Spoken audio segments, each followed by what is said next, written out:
नवा दिवस नवा खुलासा. मागचा आठवडाभर केतन अगरवाल प्रकरणात हेच सुरू आहे.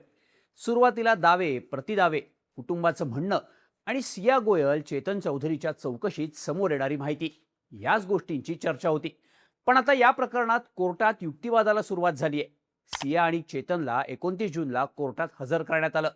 त्यावेळी या दोघांच्या वकिलांनी आपापल्या अशिलांना पोलीस कोठडी मिळू नये म्हणून जोरदार युक्तिवाद केला. सियाच्या वकिलांनी तर ही हत्याच नाही असा दावा कोर्टात केला.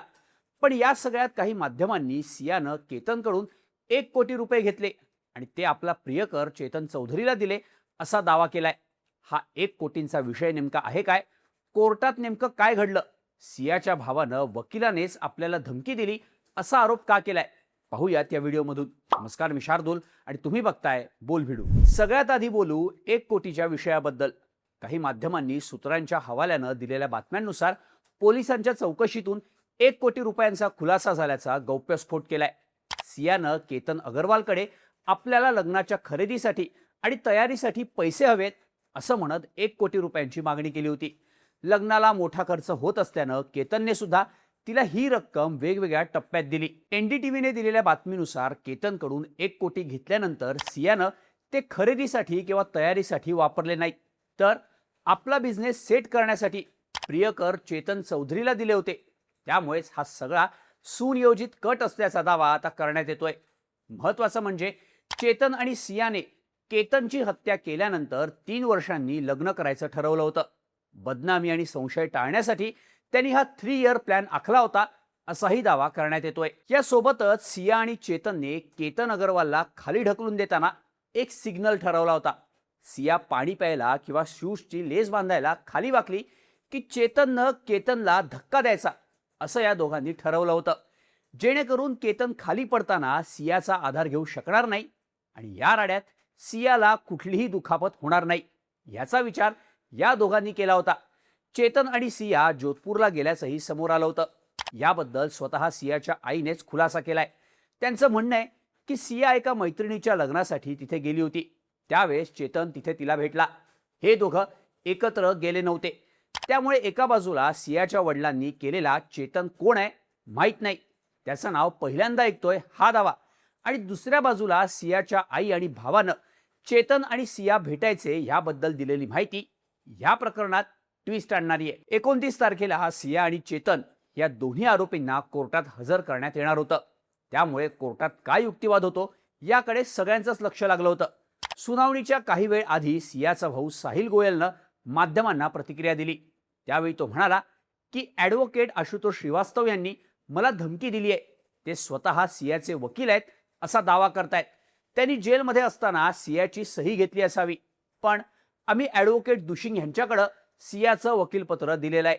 या प्रकरणात आम्ही अजून पोलिसांशी बोललेलो नाही, पण आम्ही या प्रकरणात कोर्टात ॲफिडेव्हिट सादर केलेला आहे असाही दावा साहिलनं केला. त्यानंतर सुनावणीच्या वेळी कोर्टात सुद्धा ड्रामा पाहायला मिळाला.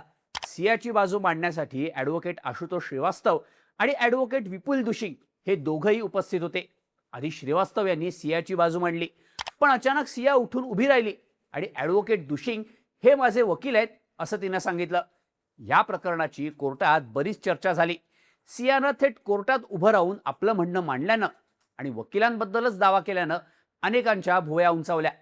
कोर्टाच्या सुनावणीमध्ये पोलिसांनी या दोन्ही आरोपींची आणखी 7 दिवस पोलीस कोठडी मिळावी अशी मागणी केली होती.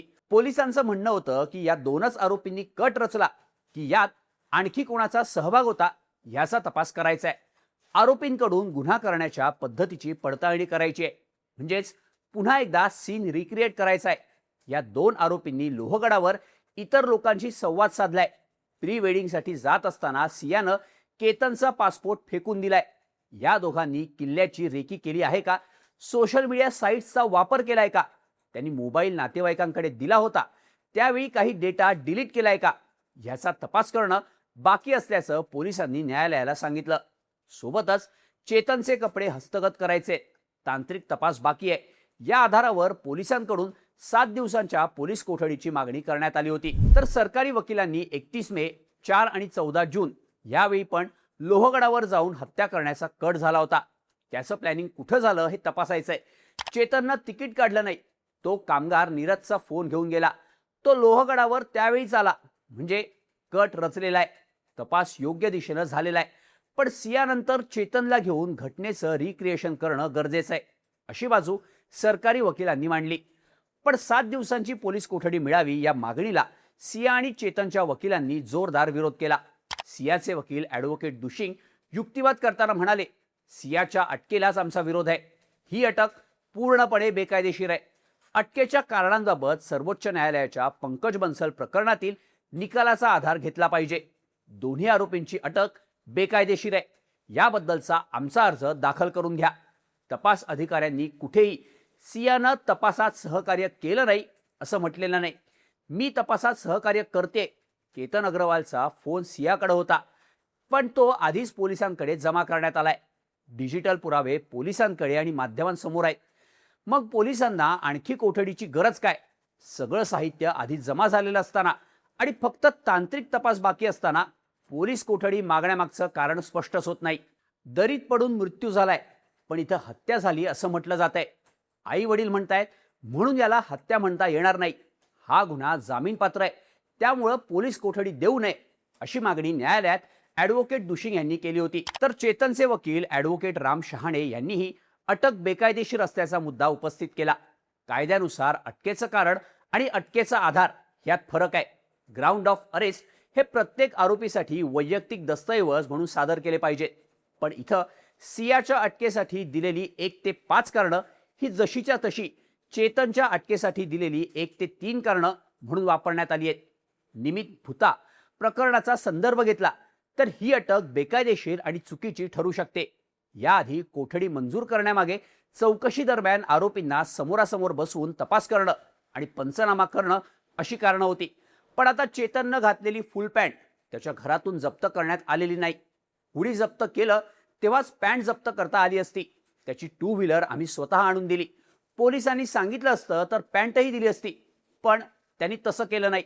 पुन्हा कोठडी मागण्यासाठी आता दिलेली कारणं अत्यंत क्षुल्लक आहेत असा युक्तिवाद कोर्टात करण्यात आला. दोन्ही बाजूंचे युक्तिवाद ऐकल्यानंतर कोर्टानं आरोपींना 3 जुलैपर्यंत म्हणजेच 4 दिवसांची पोलीस कोठडी सुनावली. त्यामुळे आता या 4 दिवसात पोलीस कोणते पुरावे गोळा करतात, या दोघांच्या चौकशीतून काय माहिती समोर येते हे पाहणं महत्त्वाचं ठरणार आहे. महत्त्वाची गोष्ट म्हणजे सगळ्या देशभर गाजलेल्या राजा रघुवंशी हत्या प्रकरणात आरोपी असलेली त्याची बायको सोनम रघुवंशी हिला कोर्टानं जामीन मंजूर केला होता. तेव्हा सोनमला अटकेची कारणं लेखी स्वरूपात न देणं या आधारे जामीन मिळाला होता. आता सिया आणि चेतनच्या वकिलांनी सुद्धा कोर्टात हाच मुद्दा उपस्थित केलाय.